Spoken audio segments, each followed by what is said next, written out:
Na barabara kabisa mpenzi mtazamaji, ni matumaini yangu kwamba uko mzima buheri wa afya. Shukrani za dhati kwa kujiunga nasi kwenye awamu ya kwanza ya kipindi cha Matukio Mtambuko, ambapo nitakuwa nazidi kukufahamisha kile ambacho kinajiri katika maeneo tofauti tofauti humu nchini. Mimi ni mtangazaji wako Paul Kirobi, andamana nami hadi tamati. Bila shaka tutakuwa tunatua katika maeneo tofauti tofauti na kukujuza kile ambacho kinaendelea. Lakini kwa sasa gavana wa Garissa Ali Korane amekana madai ya ufisadi yanayomkabili baada ya kufika mbele ya mahakama ya Milimani asubuhi hii. Muda wote hakimu mkuu Douglas Ugoti anatarajiwa kutoa uamuzi kuhusu iwapo Korane ataachiliwa kwa dhamana. Korane pamoja na washukiwa wengine 4 wanatuhumiwa kwa ubadhirifu wa fedha za kaunti milioni 233. Picha ambazo unazitazama kwa sasa ni ya moja kwa moja kutoka katika mahakama ya Milimani, ambapo tunazidi kufuatilia taarifa hii kwa kina.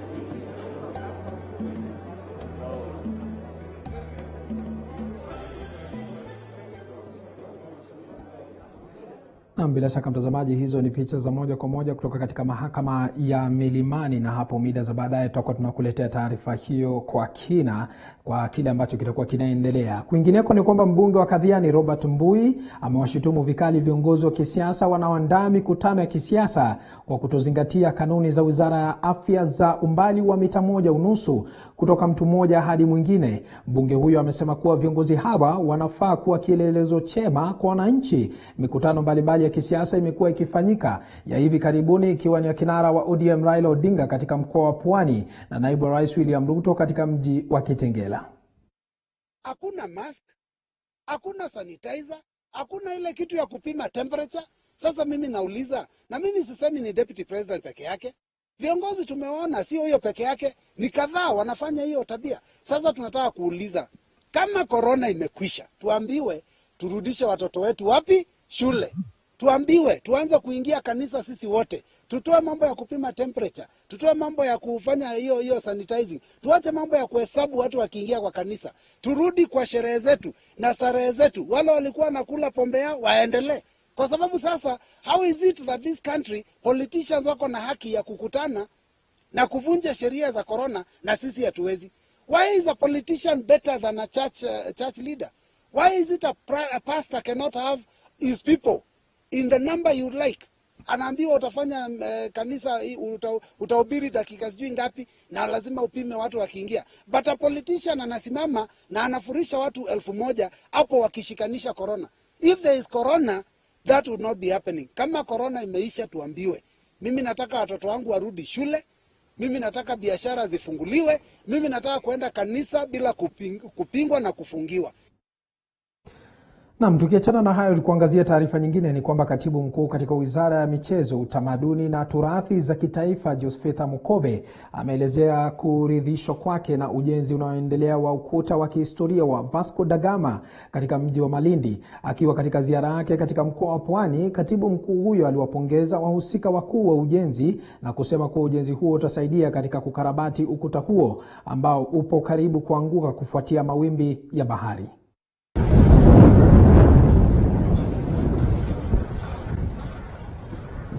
So for Malindi, Vasco da Gama pillar is the icon for this city.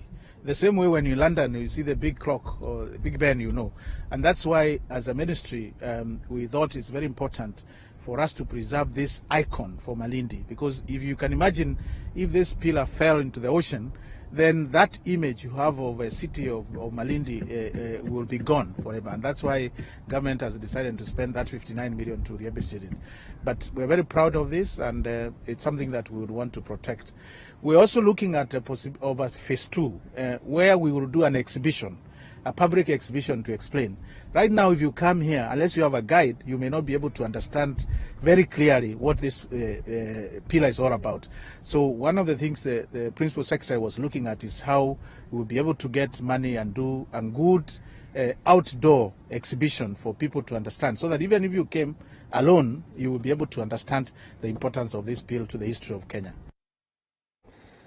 Naam, tukiachana na hayo, kwingineko ni kwamba mbunge wa Kapsaret Oscar SUDI atasalia kuzuiliwa katika kituo cha polisi kwa siku nyingine 2 huku akingoja uamuzi kuhusiana na ombi la kuachiliwa kwa dhamana. Maafisa wa polisi wanaongoza shughuli za uchunguzi waliwasilisha pendekezo mbele ya jaji Josephat Kalo katika mahakama ya Nakuru SUDI aendelee kuzuiliwa kwa siku 14 ili wakamilishe uchunguzi baada ya madai ya matamshi ya uchochezi na kumkosea heshima Rais Kenyatta na familia yake.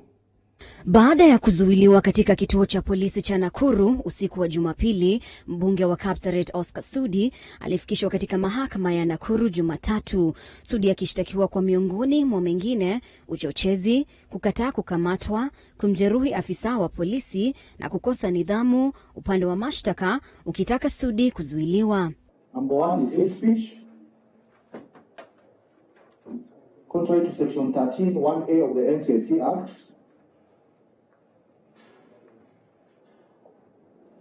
Number 2 is assault of a police officer.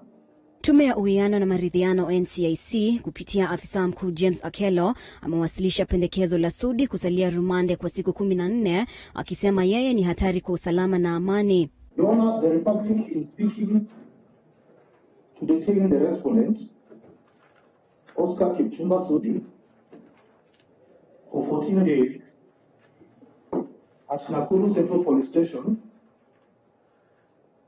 to enable the applicant conclude his investigations. Juhudi za kumtaka SUDI apelekwe katika kituo cha GK Prison badala ya kituo cha Central Nakuru ziliambulia patupu, huku upande wa mashtaka ukisema angali kuhutumiwa. Mahakama pia imetoa agizo SUDI apelekwe katika hospitali ya rufaa ya Nakuru baada ya mawakili wake kudai kwamba anaugua. Just for the record, if he remain remanded at Nakuru Police Station till then. Yes. Your Honor, we have an application to request that the accused person be remanded at Nakuru GK remand home.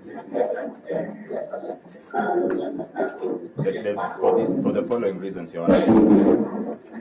Nakuru Central Police Station, Your Honor, where the accused person has been for the last 24 hours.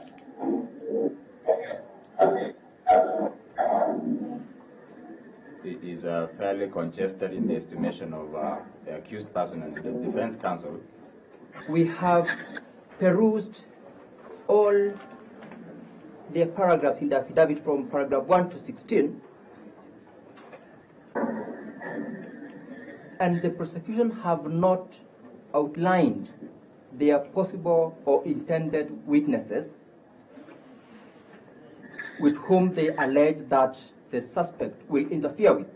Mahakama itaamua tarehe 16 iwapo atawachiliwa kwa dhamana au la. There's no case here.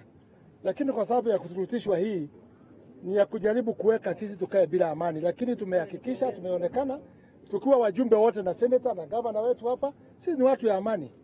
I have never had anyone who resists arrest or assaults an officer when he is not even present at the place where the police are supposedly have arrested him. And we all know that he presented himself voluntarily to the police station.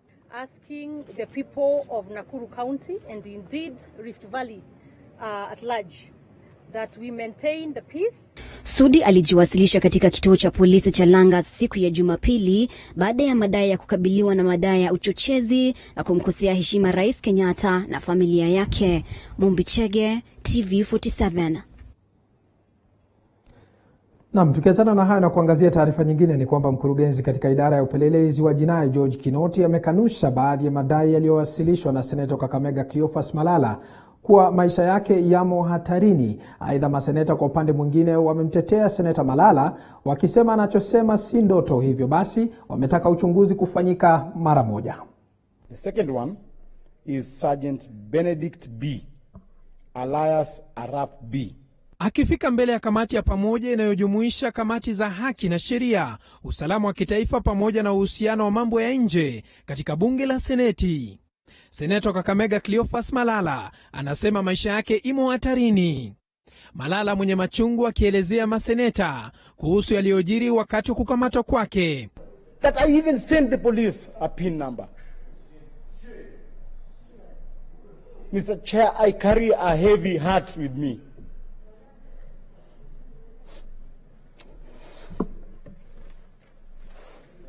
Maseneta wakilazimika kuamrisha inspekta wa polisi Hilary Mutyambai kufika mbele ya kamati hii kujibu maswali kuhusiana na usalama wa seneta Malala. Thank you. Hata hivyo, mkurugenzi katika idara ya upelelezi George Kinoti aliyefika mbele ya kamati hii amekanusha madai kuwa aliwatuma maafisa kutoka idara yake kumkamata Malala nyakati za usiku. Kinoti akisema hawafahamu baadhi ya maafisa hao. I've been shown the photographs of I think three men, and I've confirmed to Senator that I've never seen those 3 men. That's what I confirmed. Maseneta wameelezea kugadhabishwa na hatua ya kukamatwa kwa maseneta, akimtaka George Kinoti na Inspekta Jenerali Hilary Mutyambai kutoa ushahidi wa ramani aliyotumwa seneta Malala kwa maafisa wa polisi.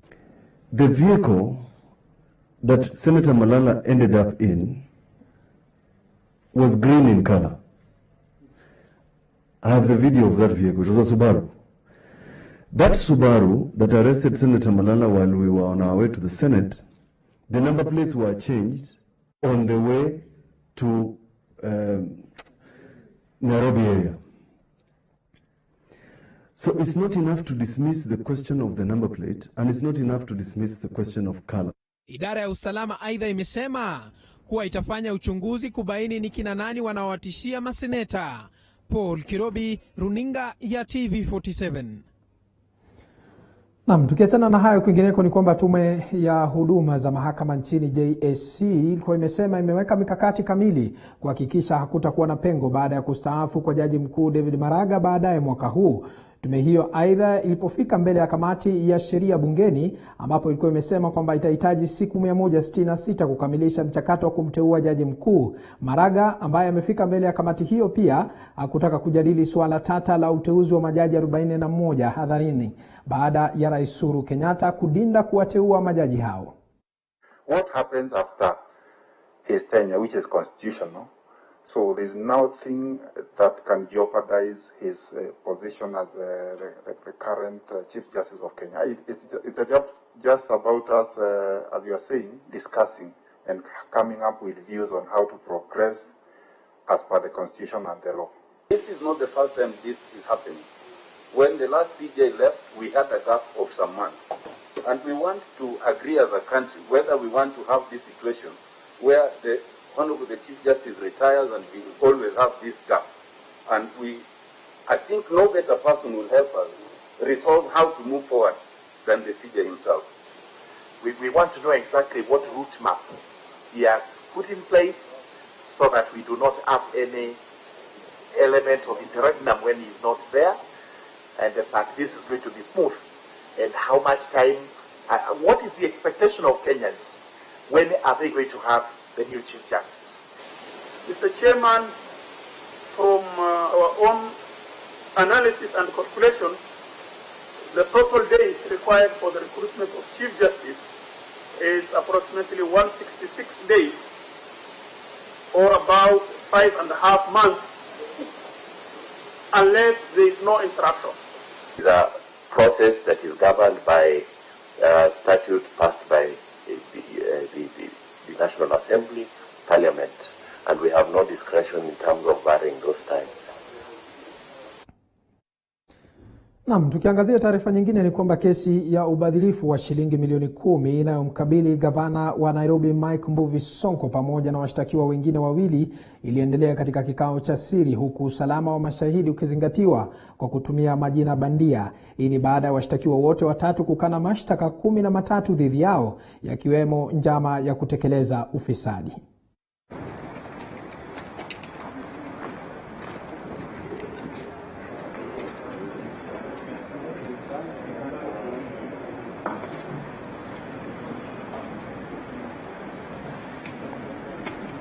In this record, there are parties who have indicated that they were ready to proceed to take plea and later turned around and indicated they were supporting an application for stay.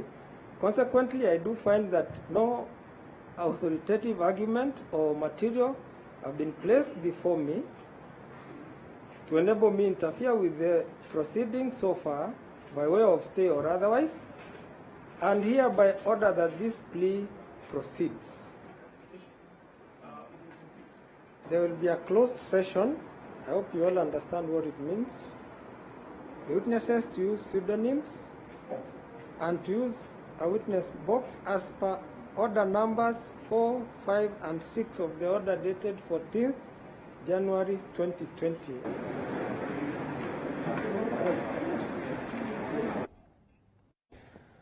Naam, kwingineko ni kwamba wakazi wa kaunti ya Kajiado wameomba shirika la wanyamapori KWS kusuluhisha tatizo la wanyamapori ambalo limekuwa kero eneo hilo. Wakazi hao aidha wanadai kwamba ndovu wamekuwa wakiharibu mimea na kuhatarisha maisha ya wakazi, huku jitihada za kuhamisha wanyama hao vikikosa kutiliwa maanani na shirika hilo. Kulingana na wakazi hao, wengi wamehama sehemu hiyo kwa jitihada za kuokoa maisha yao kutokana na adhari za kuvamiwa na ndovu.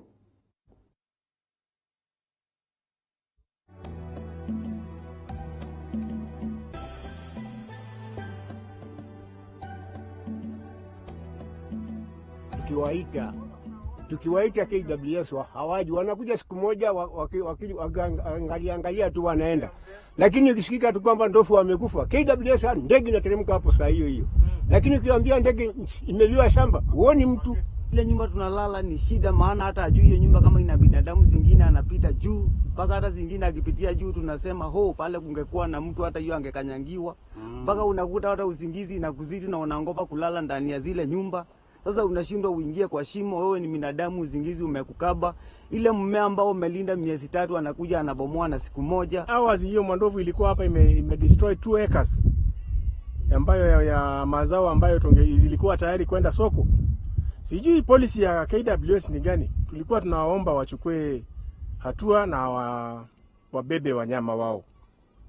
Tunataka tusiwe na hii conflict kubwa wanyama na watu. Naam, kutoka huko kwa sasa tunafululiza hadi maeneo ya MWEA ambapo wakazi wa shamba lenye utata la MWEA sasa wanaitaka serikali kuanza upya mchakato wa utoaji hati miliki za vipande vya ardhi katika shamba hilo. Hata hivyo, wakazi hawa wanasema ni lazima kuwepo na uwazi wakati wa zoezi hilo. Utata katika shamba hilo umepelekea mtu mmoja kuuawa kufikia sasa na wengine zaidi ya 8 kujeruhiwa. Mwege William na taarifa kamili. Nobody can tune us. Kidheka is ours.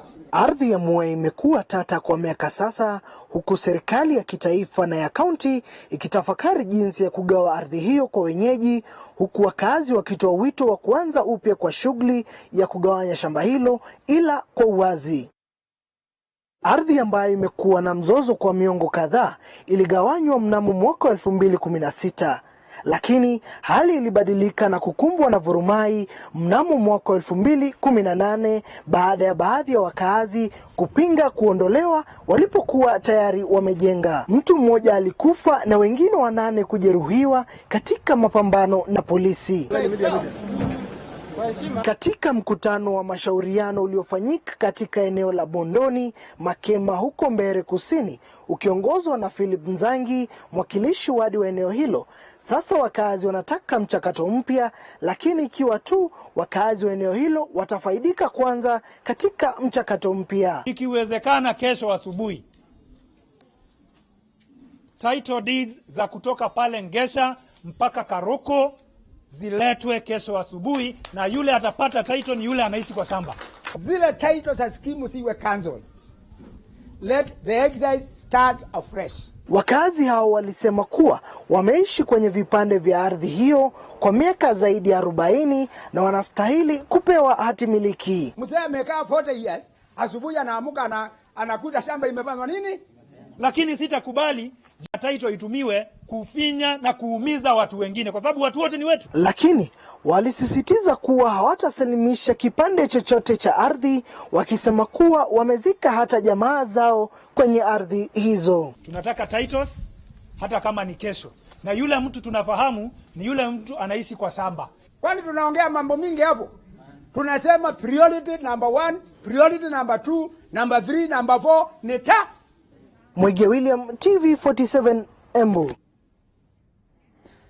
Naam, kutoka huko maeneo ya MWEA kwa sasa tunafululiza hadi maeneo ya Gatanga ambapo wakazi wa mtaa wa Maki huko Gatanga wamekosoa uuzaji wa ardhi ya umma ambayo ililenga kukuza huduma za kijamii kama hospitali, shule, ofisi za utawala na uwanja wa michezo. Wakizungumza wakati wa baraza la jamii ambalo lilihudhuriwa na mbunge wa Gatanga Joseph Ndwati, wakazi hao walisema kuwa huduma za umma ambazo zimeonyeshwa kwenye ramani sasa zimewekwa alama za ugawaji baada ya ardhi hiyo kuuzwa. Usalama umezorota sana, ndio maana hata wakati tumekutana katika au kando mwa barabara. Sio kwa sababu tulikuwa na mahali pengine ambapo tungeweza kukutana tukakosa kwenda, lakini ni kwa sababu hatukuwa na popote ambapo tungeweza kwenda kuketi ili tuweze kukutana. Kuna jambo kubwa sana hapa ambalo linaendelea. Watu wanaweza vamiwa na wezi, na kuna watu wengi sana ambao wamevamiwa na wakora, wakaingia kwake na wakambua. Kuna wengine wengi sana hapa ambao wamepigwa na wezi wakati wa usiku. Lile jambo lingine tumeongea ni kulikuwa developer ule aliwauzia shamba na akatoa ile original map, na hiyo map inaonyesha kuna public facility, kuna zile facility za shule, kuna facility za hospitali, kuna facility za mpaka za kujenga polisi. Lakini tukiangalia developer amekuja akachukua hizo nafasi, akachukua hizo mashamba, akaanza kuwauzia Wakenya. Mimi nataka niwaambie Wakenya wala wanauziwa na huyo developer wajue katika hatari. Maana hii ni serikali ya ukweli, na hizo vitu tutafuata na tutaenda mpaka kwa National Land Commission na tuende mpaka kwa Ministry of Lands. Ndio. So we have come through this road and we've come up here, which is this sports ground which has tukiachana na hayo, kwingineko ni kwamba bunge la Seneti litakuwa linaandaa kikao cha 11 kujadili utata wa ugavi wa fedha za kaunti leo. Kamati maalum iliyobuniwa kutafuta mwafaka wa utata huo ilikuwa imeeleza maseneta kuhusiana na ilivyoafikia kuhusiana na swala hilo. Baadhi ya maseneta sasa wanataka kaunti kupokea angalau 50% ya mgao huo kabla utata huo kujadiliwa. Hata maseneta wa Wiper wameapa kuendelea kupinga mfumo huo kutumia idadi ya watu kama kigezo cha ugavi wa fedha. The senators not called Akamkunji this morning suggests that the people who didn't want a consensus want this to be resolved by a vote. And I can tell you, take it to the bank, Tuesday is the day, the only day. Tomorrow we will cast our votes. And those votes we will cast for a united country where our counties, and I gave you an example of our leadership. Our leadership in Wiper comprises of counties all over Kenya. There's no way Senator Wambua and I, who are members of Wiper, will vote for any formula that disadvantages Garissa, where our deputy leader comes from, or Wajir, where one of our members comes from. So we expect that tomorrow we will stand firm. This morning,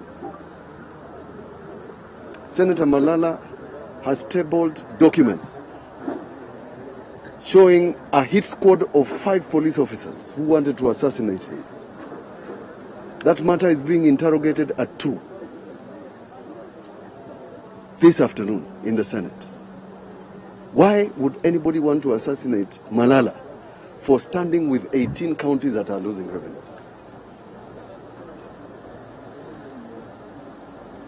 It is a sad case of people attempting to intimidate elected leaders. And not because that money is being voted for us to receive it as senators. Wambua is not going to receive a shilling. But when you deny Kitui County 500 million, you are not denying the governor of Kitui money.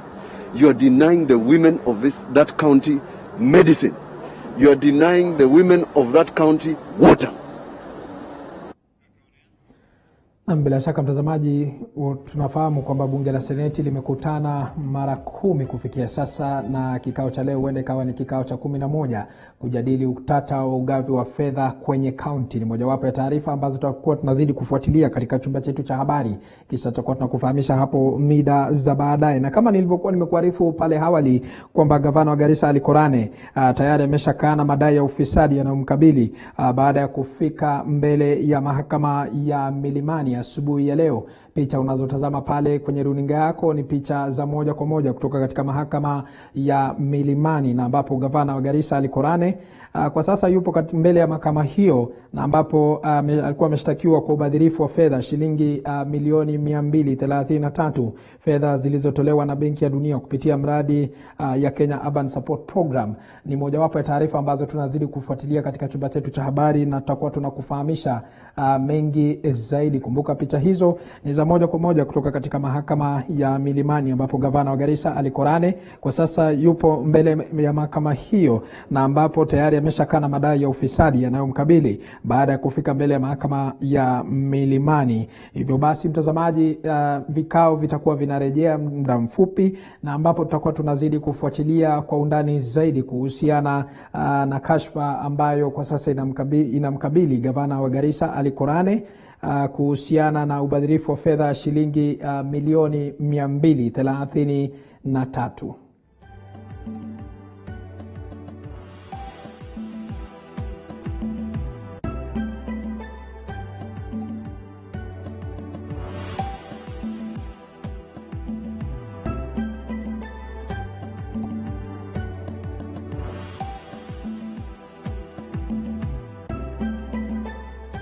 Na bila shaka mtazamaji, hizo ni picha za moja kwa moja kutoka katika mahakama ya Milimani, ambapo ni mojawapo ya taarifa ambazo tunazidi kufuatilia katika chumba chetu cha habari.